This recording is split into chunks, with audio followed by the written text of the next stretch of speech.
Welcome, in front of me I have Nokia 216 and today I'll show you how you can change messages sound. Go for the menu, then scroll to the settings. Next we have to go for the tones and then scroll down to the messages, enter, and right now we can change that sound for the SIM 1 or SIM 2. I'm going for the first, and as you can see we can turn them off permanently. We can stay with standard. We can also get beep once.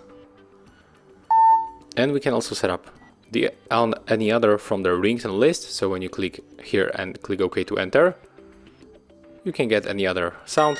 For example, we can go for the Destiny, click OK, and that's how we can change messages sound in Nokia 216. If you find this video helpful, remember to leave a like, comment and subscribe to our channel.